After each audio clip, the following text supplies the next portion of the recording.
ഒരു കമ്പനിയിൽ ഏറ്റവും ഇമ്പോർട്ടന്റ് ആയിട്ടുള്ള കാര്യം എന്താണെന്ന് നിങ്ങൾ എപ്പോഴെങ്കിലും ആലോചിച്ചിട്ടുണ്ടോ? നമ്മൾ ഒരു കമ്പനി വളർത്തിക്കൊണ്ട് വരുമ്പോൾ അതിനകത്ത് അതിന്റെ പ്രൊഡക്റ്റ് ആണോ ഏറ്റവും വലുത്? അതിന്റെ ലോഗോ ആണോ ഏറ്റവും വലുത്?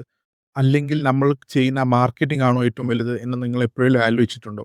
സോ ഞാൻ അടുത്ത 5 മിനിറ്റിൽ നിങ്ങൾക്ക് ഏറ്റവും ഇമ്പോർട്ടന്റ് ആയിട്ടുള്ള കാര്യവും അതെങ്ങനെ ചെയ്യാം, അതിനെ എങ്ങനെയൊക്കെ രീതിയിൽ ചെയ്യാൻ പറ്റും എന്നുള്ള ഒരു കാര്യം കൂടിയാണ് ഡിസ്കസ് ചെയ്യാൻ പോകുന്നത്. സോ ഒരു കമ്പനിയിൽ നമ്മൾ ഏറ്റവും ഇമ്പോർട്ടന്റ് ആയിട്ടുള്ള ശ്രദ്ധിക്കേണ്ടതെന്ന് വെച്ചാൽ ബ്രാൻഡിംഗ് ആണ്. സോ നമ്മളിവിടെ ഡിസ്കസ് ചെയ്യാൻ പോകുന്നതും 3 വേസ് ഓഫ് ബ്രാൻഡിംഗ് ആണ്. അല്ലെങ്കിൽ 3 സ്ട്രാറ്റജീസ് ഓഫ് ബ്രാൻഡിംഗ് ആണ് വലിയ വലിയ കമ്പനീസ് ഉപയോഗിക്കുന്നത്. സോ ബ്രാൻഡിംഗ് സ്ട്രാറ്റജീസിന് മുമ്പായിട്ട് ബ്രാൻഡിംഗ് എന്താണെന്ന് നമുക്ക് മനസ്സിലാക്കാം. ഓക്കെ. സോ ബ്രാൻഡിംഗ് മനസ്സിലാക്കാൻ വേണ്ടി ബ്രാൻഡിംഗ് എന്തല്ല എന്ന് നമുക്ക് ആദ്യം മനസ്സിലാക്കാം. ബ്രാൻഡിംഗ് എന്ന് പറയുന്നത് ഒരു ലോഗോ അല്ല. ബ്രാൻഡിംഗ് എന്ന് പറയുന്നത് പ്രൊഡക്റ്റ് അല്ല. ബ്രാൻഡിംഗ് എന്ന് പറയുന്നത് ഒരു പ്രോമിസ് അല്ല. നമ്മൾ കസ്റ്റമറിന് കൊടുക്കുന്ന ഒരു വാഗ്ദാനമല്ല ബ്രാൻഡിംഗ് എന്ന് പറയുന്നത്. ബ്രാൻഡിംഗ് ഒരു സെറ്റ് ഓഫ് ഇംപ്രഷൻസും അല്ല. ബ്രാൻഡിംഗ് എന്ന് പറയുന്നത് ഒരു ഗട്ട് ഫീലിംഗ് ആണ്. ഒരു കസ്റ്റമർ നമ്മളെ കമ്പനിയുടെ പേര് കേൾക്കുമ്പോൾ അദ്ദേഹത്തിന് ഉണ്ടാവുന്ന ഒരു ഗട്ട് ഫീലിങ്ങിനെയാണ് ബ്രാൻഡിംഗ് എന്ന് പറയുന്നത്. സോ ബ്രാൻഡിംഗ് ബേസിക്കലി പറയുന്നത് നമ്മളുടെ പ്രൊഡക്റ്റ് ഡിസൈനിങ് കാരണം, നമ്മളുടെ മെസ്സേജിങ് കാരണം, നമ്മളുടെ കൾച്ചർ കാരണം, അല്ലെങ്കിൽ നമ്മൾ കൊടുക്കുന്ന ഒരു പോയിന്റ് ഓഫ് വ്യൂ കാരണം ആ കസ്റ്റമറിനുണ്ടാവുന്ന ഗട്ട് ഫീലിങ്ങിനെയാണ് ബ്രാൻഡിംഗ് എന്ന് പറയുന്നത്. സോ ബേസിക്കലി സിമ്പിൾ ടേംസിൽ ബ്രാൻഡിംഗ് എന്ന് പറയുന്നത് നമ്മൾ എന്താണോ പറയുന്നത് അതല്ല ബ്രാൻഡിംഗ്. അവരെന്താണോ നമ്മളെക്കുറിച്ച് പറയുന്നത് അതാണ് ബ്രാൻഡിംഗ് എന്ന് പറയുന്നത്. നമ്മൾ പല മൊബൈൽ കമ്പനീസും അല്ലെങ്കിൽ ഇലക്ട്രോണിക്സ് കമ്പനീസും കാണാം. ലൈക്ക് ഫോർ എക്സാമ്പിൾ എടുത്തു കഴിഞ്ഞാൽ നമ്മൾ CMF അല്ലെങ്കിൽ നത്തിങ്ങിൻ്റെ ഫോൺസ് എടുത്തു കഴിഞ്ഞാൽ ബേസിക്കലി അതിനകത്ത് അവർ 2 ബ്രാൻഡായിട്ട് ഇറക്കിയേക്കുന്നത്. സോ ഫസ്റ്റ് അവരുടെ മെയിൻ ലക്ഷറി ബ്രാൻഡ് അല്ലെങ്കിൽ അവരുടെ മെയിൻ ഹൈ സെഗ്മെന്റ് ബ്രാൻഡ്സ് ആയിട്ട് കോമ്പീറ്റ് ചെയ്യുന്നത് നത്തിങ് എന്ന് പറഞ്ഞ പോലെ ബ്രാൻഡാണ് അവർ ബേസിക്കലി ഇറക്കുന്നത്. സോ ആ ബ്രാൻഡിനെ നമ്മൾ പെർസ്പെക്റ്റീവ് അല്ലെങ്കിൽ അത് കേൾക്കുമ്പോൾ തന്നെ നമുക്ക് മനസ്സിലാവുന്നത് വെച്ചാൽ ഒരു ഫ്ലാഗ്ഷിപ്പ് കില്ലർ അല്ലെങ്കിൽ ഒരു ഹൈ എൻഡ് ഫോണായിട്ട് കമ്പീറ്റ് ചെയ്യാൻ വേണ്ടി ഉള്ള ഒരു ഫോണാണ് നത്തിങ് എന്ന് പറയുന്നത്. അവർ അതിൻ്റെ ഒരു ബേസ് വെർഷൻ അല്ലെങ്കിൽ CMF എന്ന ബ്രാൻഡിൽ ഇറക്കുന്നത് കുറച്ചുകൂടി അഫോർഡബിൾ ആയിട്ടുള്ളതും അല്ലെങ്കിൽ ഒരു മിഡ് റേഞ്ച് ഫോണിനെ ലൈക്ക് അതിനെ കവർ ചെയ്യുന്ന ഒരു ആ രീതിയിലുള്ള പ്രൊഡക്ട്സിനെയാണ് നമ്മൾ ആ CMF പറയുന്ന ബ്രാൻഡിൽ കാണുന്നത്. സോ അവർ ആ സെഗ്മെന്റ് ചെയ്യുന്നത് ആ കസ്റ്റമറിന് ആ ബ്രാൻഡിന്റെ അസോസിയേറ്റ് ചെയ്യാൻ വേണ്ടിയാണ്. ഇപ്പം ഒരു പ്രൊഡക്റ്റ് പർച്ചേസ് ചെയ്യാൻ പോകുന്ന ആള് ലൈക്ക് കുറച്ച് ഹൈ ബഡ്ജറ്റ് അല്ലെങ്കിൽ അത് കൂടുതലുള്ളവരാണെങ്കിൽ അവർ നത്തിങ്ങിന്റെ കൂടെ പോവുകയും കുറച്ച് ബഡ്ജറ്റ് കുറവുള്ളവരാണെങ്കിൽ CMF ചൂസ് ചെയ്യാനുള്ള ഒരു ഓപ്ഷനിലേക്ക് പോവുകയും ചെയ്യും. സോ അത് ആ ബ്രാൻഡ് നമ്മളെ തരുന്ന ആ ഗട്ട് ഫീലിങ്ങിനാണ് നമ്മൾ ബേസിക്കലി ബ്രാൻഡിംഗ് എന്ന് പറയുന്നത്. സോ നമ്മൾ ഇന്ന് ഡിസ്കസ് ചെയ്യാൻ പോകുന്നത് 3 വേസ് ഓഫ് ബ്രാൻഡിംഗ് ആണ്. അല്ലെങ്കിൽ 3 സ്ട്രാറ്റജീസിനെയാണ് നമ്മൾ ഡിസ്കസ് ചെയ്യാൻ പോകുന്നത് ബ്രാൻഡിംഗ് ചെയ്യുമ്പോൾ. So first one is story telling. Most commonly അല്ലെങ്കിൽ ഏറ്റവും കൂടുതൽ എല്ലാ കമ്പനീസും ഉപയോഗിക്കുന്ന ഒരു കോമൺ സ്ട്രാറ്റജിയാണ് സ്റ്റോറി ടെല്ലിംഗ് എന്ന് പറയുന്നത്. സ്റ്റോറി ടെല്ലിംഗ് ബേസിക്കലി ചെയ്യുന്നതെന്ന് വെച്ചാൽ അവർ അവരുടെ കമ്പനിയുടെ എങ്ങനെയാണോ പ്രൊഡക്റ്റ് ഡെവലപ്പ് ചെയ്യുന്നത് അല്ലെങ്കിൽ ആ കമ്പനിയുടെ ഓരോ കാര്യങ്ങളും അവർ ആ സ്റ്റോറി രൂപത്തിൽ കസ്റ്റമേഴ്സിനെ അറിയിക്കും അല്ലെങ്കിൽ അവതരിപ്പിക്കും. സോ അതുകൊണ്ട് എന്ത് പറ്റുമെന്ന് വെച്ചാൽ കസ്റ്റമേഴ്സിനെ ആ ബ്രാൻഡായിട്ട് അസോസിയേറ്റ് ചെയ്യാനുള്ളത് കപ്പാബിലിറ്റി കൂടും. ഇപ്പം നമ്മളൊരു സിനിമ കാണുമെന്ന് വെച്ചു. സിനിമയ്ക്കകത്ത് നമ്മളൊരു സ്റ്റോറി ടെല്ലിംഗ് ആണ് നടക്കുന്നത്. അപ്പം ബേസിക്കലി അതിനകത്ത് ഒരു ക്യാരക്ടർ കാണും. ആ സിനിമ കാണുമ്പോൾ ആ പെർസ്പെക്റ്റീവ് വെച്ച് അല്ലെങ്കിൽ ആ ക്യാരക്ടർ പോലെ നമുക്ക് അസോസിയേറ്റ് ചെയ്യാനുള്ള ചാൻസ് കൂടുതലാണ്. സോ ഏറ്റവും സിമ്പിൾ എക്സാമ്പിൾ പറഞ്ഞാൽ apple products. Apple basically Steve jobs start ചെയ്തപ്പോൾ അദ്ദേഹം അവരുടെ ആ സ്റ്റോറി അങ്ങനെയാണ്, എപ്പോഴാണ് സ്റ്റാർട്ട് ചെയ്തതും അല്ലെങ്കിൽ ആ പ്രൊഡക്റ്റ് ഡെവലപ്പ് ചെയ്യാൻ വേണ്ടി അവരെന്തൊക്കെ കാര്യങ്ങളാണ് ചെയ്യുന്നത്, അല്ലെങ്കിൽ അവരുടെ ഒരു വിഷൻ, അവരുടെ ആ സ്റ്റോറി ഫുൾ അതിനകത്ത് അവർ അറിയിക്കുന്നുണ്ട്. സോ എന്ത് പറ്റുമെന്ന് വെച്ചാൽ കസ്റ്റമേഴ്സിനെ പർട്ടിക്കുലർ ബ്രാൻഡിനോട് അസോസിയേറ്റ് ചെയ്യാൻ പറ്റും. സിമിലർ കൈൻഡ് ഓഫ് വിഷൻസ് ഉള്ള ആൾക്കാരാണെങ്കിൽ നമ്മൾ നെക്സ്റ്റ് ഒരു എക്സാമ്പിൾ എടുത്ത് കഴിഞ്ഞാൽ നൈക്ക് എന്ന് പറയുന്ന ബ്രാൻഡാണ്. അവർ സ്റ്റാർട്ട് ചെയ്തപ്പോൾ അവർ പറയുന്നതെന്ന് വെച്ചാൽ അവരുടെ മെയിൻ ബ്രാൻഡിന്റെ ഒരു കൺസെപ്റ്റ് അല്ലെങ്കിൽ സ്റ്റോറി ടെല്ലിംഗ് എന്ന് വെച്ചാൽ കുറച്ചുകൂടി അത്ലറ്റിക്സ് ആയിട്ടുള്ള ആൾക്കാർ അല്ലെങ്കിൽ സ്പോർട്സും അല്ലെങ്കിൽ റണ്ണിങ്ങിന് വേണ്ടി ചൂസ് ചെയ്യുന്ന ആൾക്കാരാണ് നൈക്കിനെ പ്രിഫർ ചെയ്യുന്നതും അല്ലെങ്കിൽ അതിലേക്ക് നയിക്കുന്ന സ്റ്റോറിയാണ് അവർ പ്രൊവൈഡ് ചെയ്യുന്നത്. അതുകൊണ്ട് പറ്റുമെന്ന് വെച്ചാൽ ലൈക്ക് കൂടുതൽ റണ്ണിങ് ഉള്ള ആൾക്കാരും അല്ലെങ്കിൽ അത്ലറ്റിക്സിനകത്തുള്ള ആൾക്കാർ ആ ബ്രാൻഡിനോട് അസോസിയേറ്റ് ചെയ്യാനുള്ള ചാൻസ് കൂടും. അതുപോലെ തന്നെയാണ് അവർ നേരത്തെ അവർ ഡിഫൈൻ ചെയ്തേക്കുന്ന ഒരു ഡിഫറെൻറ്റ് ബ്രാൻഡാണ് ജോർഡാൻ എന്ന് പറയുന്നത്. ജോർഡൻസ് എന്ന് പറയുന്നത് ബേസിക്കലി ഒരു സബ് ബ്രാൻഡ് അല്ലെങ്കിൽ നൈക്കിൻ്റെ ഒരു സബ് ബ്രാൻഡായിട്ടാണ് ട്രീറ്റ് ചെയ്തേക്കുന്നത്. അത് കുറച്ചുകൂടി ഫാഷനബിൾ അല്ലെങ്കിൽ വെയറബിൾ ടൈപ്പുള്ള ഒരു ബ്രാൻഡായിട്ട് അവർ ഡെവലപ്പ് ചെയ്തിട്ടുണ്ട്. ഓക്കെ. സോ ഇത് നിങ്ങളുടെ കമ്പനിയിൽ എങ്ങനെ നിങ്ങൾക്ക് ഇത് ആഡ് ചെയ്യാം എന്ന് നമ്മൾ തിങ്ക് ചെയ്ത് കഴിഞ്ഞാൽ ഒരു ജസ്റ്റ് എക്സാമ്പിൾ എടുത്ത് ഞാനിപ്പോൾ നിങ്ങളൊരു മാങ്ങ വിൽക്കുന്ന കമ്പനിയാണെങ്കിലും നിങ്ങൾ ആ മാങ്ങ എവിടെ നിന്നാണ് കൊണ്ടുവരുന്നത്, നിങ്ങളെ ഡിഫറൻഷിയേറ്റ് ചെയ്യുന്ന ഒരു പോയിന്റ് എന്താണെന്ന് നിങ്ങളെ സ്റ്റോറി ത്രൂ നിങ്ങൾ അറിയിക്കുകയാണെങ്കിൽ അല്ലെങ്കിൽ നിങ്ങൾ എങ്ങനെയാണ് അല്ലാത്ത ഒരു വെറൈറ്റി കൊണ്ടുവരാൻ ഉദ്ദേശിക്കുന്നത്. അത് സ്റ്റോറി ത്രൂ നിങ്ങൾ അറിയിക്കുകയാണെങ്കിൽ നിങ്ങൾ ആ വിഷനുമായിട്ട് അല്ലെങ്കിൽ നിങ്ങൾ ചെയ്യുന്ന കാര്യങ്ങളായിട്ട് അസോസിയേറ്റ് ചെയ്യുന്ന ആൾക്ക് നിങ്ങൾ കസ്റ്റമർ ആകാനുള്ള സാധ്യത കൂടും. നിങ്ങൾ ഒരു ബ്രാൻഡ് ബിൽഡ് ചെയ്യുമ്പോൾ ഏറ്റവും കോമൺ ആയിട്ട് നിങ്ങൾക്ക് ഉപയോഗിക്കാൻ പറ്റുന്ന ഒരു വേ ആണ് സ്റ്റോറി ടെല്ലിംഗ് എന്ന് പറയുന്നത്. സെക്കൻഡ് വേ എന്ന് പറയുന്നത് ഇൻഫ്ലുവൻസർ ലെഡ് അല്ലെങ്കിൽ ഇൻഫ്ലുവൻസർ ഫേസിനെ വെച്ച് ബ്രാൻഡിങ് ചെയ്യുന്നതാണ്. സോ നമ്മൾ ഇൻഫ്ലുവൻസർ ലെഡ് ബ്രാൻഡിങ്ങിനകത്ത് ബേസിക്കലി ചെയ്യുന്നത് വെച്ചാൽ നമ്മൾ പർട്ടിക്കുലർ ഒരാളെ ഒരു ഫേമസ് ആയിട്ടുള്ള ഒരാളെ നമ്മൾ ബ്രാൻഡിന്റെ ഒരു ഫേസ് ആക്കുന്നു. ഒരു എക്സാമ്പിൾ പറഞ്ഞു കഴിഞ്ഞാൽ കറന്റ്ലി രൺബീർ സിംഗ് എന്ന് പറയുന്ന ഒരു ആക്ടർ അവരുടെ ഒരു പ്രൊഡക്റ്റ് ലോഞ്ച് ചെയ്തിട്ടുണ്ട് അല്ലെങ്കിൽ ഒരു ബ്രാൻഡ് ബിൽഡ് ചെയ്യുന്നുണ്ട്, സൂപ്പർ യു എന്ന് പറയുന്നത്.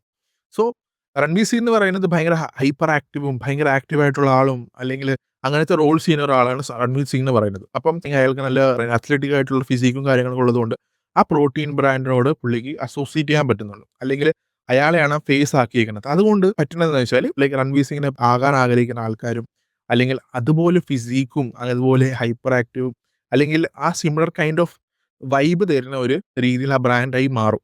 ആ പർട്ടിക്കുലർ ആളായിട്ട് അസോസിയേറ്റ് ചെയ്യുന്ന ആൾക്കാർക്ക് ആ ബ്രാൻഡിനോടും പർട്ടിക്കുലർ ആയിട്ടുള്ള ഗട്ട് ഫീലിംഗ് വരും. അതിന്റെ ഒരു ഗുണമെന്ന് വെച്ചാൽ ഇപ്പം ഒരു ബ്രാൻഡ് സ്റ്റാർട്ട് ചെയ്യുമ്പോൾ ഒരു ബ്രാൻഡ് സീറോ തൊട്ടല്ലേ സ്റ്റാർട്ട് ചെയ്യുന്നത്. സോ ഇൻഫ്ലുവൻസർ ലെഡ് ആകുമ്പോൾ ബേസിക്കലി ആ സീറോ എന്ന് പറയുന്ന സാധനം ഇല്ല. ലൈക്ക് അവിടെ നിന്ന് ഒരു പർട്ടിക്കുലർ നമ്പറിൽ നിന്നാണ് സ്റ്റാർട്ട് ചെയ്യാൻ പോകുന്നത്. ഇപ്പോൾ ഒരു ബിഗ് ഇൻഫ്ലുവൻസ് ഇപ്പോൾ രൺബീർ സിംഗിനെ പോലെ ഒരു ആൾക്കാരൊക്കെ ആണെങ്കിൽ മില്യൺസ് ഓഫ് ആൾക്കാരിലേക്ക് നമുക്ക് റീച്ച് ഇനീഷ്യലി തന്നെ കിട്ടും. പക്ഷേ ഇതിന്റെ മറുവശം എന്ന് പറഞ്ഞാൽ ഫേസ് ലെഡ് ആയതുകൊണ്ടും രൺബീർ സിംഗിനെ ബാധിക്കുന്ന എന്തെങ്കിലും കാര്യം ആ പർട്ടിക്കുലർ ബ്രാൻഡിനെ കൂടി അത് അസോസിയേറ്റ് ചെയ്യും. ഓക്കെ, സോ നിങ്ങൾക്കിത് നിങ്ങളുടെ ബ്രാൻഡിൽ എങ്ങനെ ഇത് ചെയ്യാമെന്ന് നമുക്ക് തിങ്ക് ചെയ്യാം. നിങ്ങളൊരു സ്പോർട്സ് ബ്രാൻഡ് ആണെങ്കിൽ, സ്പോർട്സ് റിലേറ്റഡ് എന്തെങ്കിലും കാര്യങ്ങൾ ചെയ്യുന്നതാണെങ്കിൽ, അല്ലെങ്കിൽ ഒരു മെഡിക്കൽ ബ്രാൻഡ് ആണെങ്കിൽ, ഈ ബേസിക്കലി നിങ്ങൾ ഏറ്റവും ഫേമസ് ആയിട്ടുള്ള ഒരു ഡോക്ടറിനെ നിങ്ങൾ ഫ്രേസ് ബ്രാൻഡായിട്ട് കൊടുക്കാം. ഇപ്പോൾ ഒരു സ്പോർട്സ് ആണെങ്കിൽ ഏറ്റവും ലൈക്ക് സ്പോർട്സ് അത്ലറ്റിക്സ് ആയിട്ടുള്ള ഒരാളെ നിങ്ങൾക്ക് നിങ്ങളുടെ ബ്രാൻഡിന്റെ ഫേസ് ആയിട്ട് ലീഡ് ചെയ്യാം. അപ്പോൾ നിങ്ങൾക്ക് ഇനീഷ്യലി ഉള്ള കസ്റ്റമേഴ്സിനെ ഗെയിൻ ചെയ്യാനും അല്ലെങ്കിൽ ഒരു ബ്രാൻഡ് വാല്യൂ ഡെവലപ്പ് ചെയ്യാനും അതുകൊണ്ട് സാധിക്കും. മൂന്നാമത്തെ സ്ട്രാറ്റജി എന്ന് പറയുന്നത് പ്രൊഡക്റ്റ് ലെഡ് ബ്രാൻഡിംഗ് ആണ്. പ്രൊഡക്റ്റ് ലെഡ് ബ്രാൻഡിംഗ് ഞാൻ നേരത്തെ പറഞ്ഞു പ്രൊഡക്റ്റ് ഒരു ബ്രാൻഡിംഗ് ആവില്ല എന്നൊക്കെ പറഞ്ഞു. പക്ഷേ പ്രൊഡക്റ്റ് ഒരു ബ്രാൻഡ് ആവുന്നത് എപ്പോഴാണെന്ന് ചോദിച്ചു കഴിഞ്ഞാൽ നമുക്കറിയാം ഏറ്റവും കോമൺ ആയിട്ട് ഇപ്പോൾ ഉപയോഗിച്ച് വരുന്ന ഒരു ബ്രാൻഡ് എന്ന് പറയുന്നത് ചാറ്റ് ജി പി ടി എന്ന പ്രൊഡക്റ്റ് ആണ്. അവരുടെ മെയിൻ കമ്പനിയുടെ മെയിൻ എന്ന് പറയുന്നത് ഓപ്പൺ എ ഐ ആണ്. Chat G P T is basically A brand for them.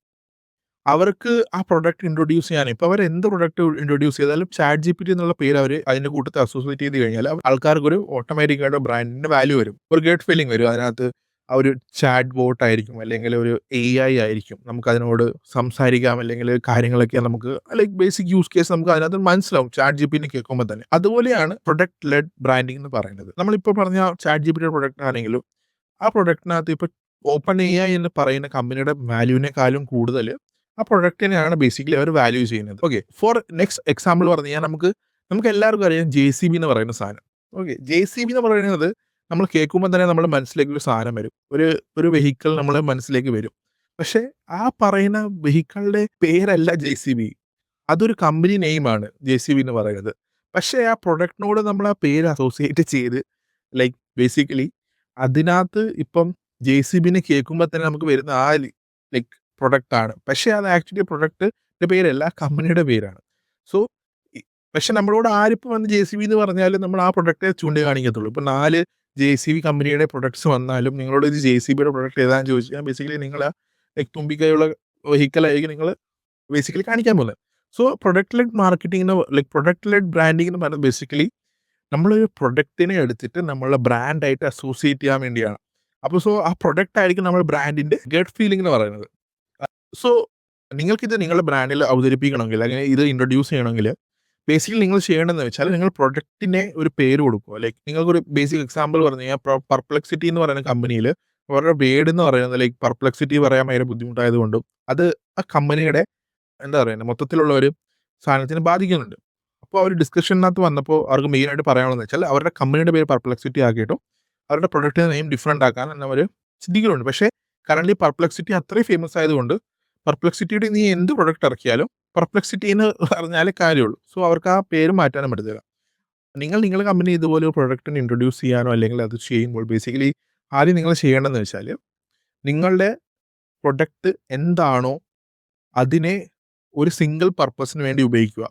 അല്ലെങ്കിൽ 100 പ്രൊഡക്റ്റ് ഇറക്കാതെ ഒരു സിംഗിൾ പ്രൊഡക്റ്റ് ഇറക്കിയിട്ട് ആ പ്രൊഡക്റ്റിനെ ഫോക്കസ് ചെയ്ത് നിങ്ങളുടെ കമ്പനിയുടെ നെയിം അതിൽ പതിപ്പിച്ച് അല്ലെങ്കിൽ ഏത് പ്രൊഡക്റ്റാണോ നിങ്ങൾ ഉദ്ദേശിക്കുന്നത് ബേസിക്കലി അത് നിങ്ങൾ ഫോക്കസ് ചെയ്ത് പോവുക. ഫോർ എക്സാമ്പിൾ എടുത്തു കഴിഞ്ഞാൽ ബോട്ട് എന്ന് പറയുന്ന കമ്പനി. ഇപ്പോൾ ബോട്ടിനകത്താണെങ്കിൽ അത് ഓഡിയോ കമ്പനിയാണ്. നമ്മൾ പാട്ട് കേൾക്കാനും അങ്ങനത്തെ ഹെഡ്ഫോൺസ്, ഇയർഫോൺസ് അങ്ങനത്തെ കമ്പനിയാണ്. അപ്പം നമുക്ക് ബോട്ടിനെ കേൾക്കുമ്പോൾ തന്നെ ഇപ്പം അറിയാം അത് ആ ടൈപ്പ് ഓഫ് കമ്പനിയാണ്. പക്ഷേ നമ്മളിപ്പം ബോട്ട് പവർ ബാങ്ക്സ് വിൽക്കുന്നുണ്ട്, മറ്റു കാര്യങ്ങൾ വിൽക്കുന്നുണ്ട്. പക്ഷേ എന്നാലും നമ്മൾ മെയിനായിട്ടും അവർ കണ്ടേക്കുന്ന അല്ലെങ്കിൽ അവർ സെല്ല് ചെയ്യുന്ന ഒരു പോയിന്റ് എന്ന് പറയുന്നത് ഓഡിയോ റിലേറ്റഡ് തിങ്സ് ആണ്. സോ നമ്മൾ കറൻ്റ്ലി നമ്മുടെ കമ്പനിയിൽ അങ്ങനെ അത് യൂസ് കേസ് ചെയ്യാൻ ഉദ്ദേശിക്കുന്നുണ്ടെങ്കിൽ ഒരു സിംഗിൾ പ്രൊഡക്റ്റിനെ ഫോക്കസ് ചെയ്തിട്ട് അതിനെ മാക്സിമം ആൾക്കാരിലേക്ക് എത്തിക്കുക. ആ രീതിയിലാവുമ്പോൾ നിങ്ങളുടെ ബ്രാൻഡിനെ ആ പ്രൊഡക്റ്റായിട്ട് അവർ അസോസിയേറ്റ് ചെയ്യാൻ തുടങ്ങും എല്ലാവരും. ഓക്കെ. സോ ഞാൻ വിചാരിക്കുന്നു ഈ പറഞ്ഞ രീതിയിലുള്ള ഈ ചെറിയ വീഡിയോ നിങ്ങൾക്ക് ഭയങ്കര ഉപകാരമായിട്ട് തന്നെ ആലോചിക്കുന്നു. നിങ്ങളുടെ കമ്പനിയിൽ ഇതുപോലെ കുറേ കാര്യങ്ങൾ ചെയ്യട്ടെ എന്ന് ഞാൻ ആഗ്രഹിക്കുന്നു. കൂടുതലായിട്ട് എന്തെങ്കിലും ഡൗട്ട്സും കാര്യങ്ങളുണ്ടെങ്കിൽ നിങ്ങൾ കമൻറ്റിൽ ചോദിക്കാം. പിന്നെ ലൈക്ക് ചെയ്യുക, ഷെയർ ചെയ്യുക, കൂടുതൽ ആൾക്കാരിലേക്ക് എത്തിക്കുക. Okay, thank you.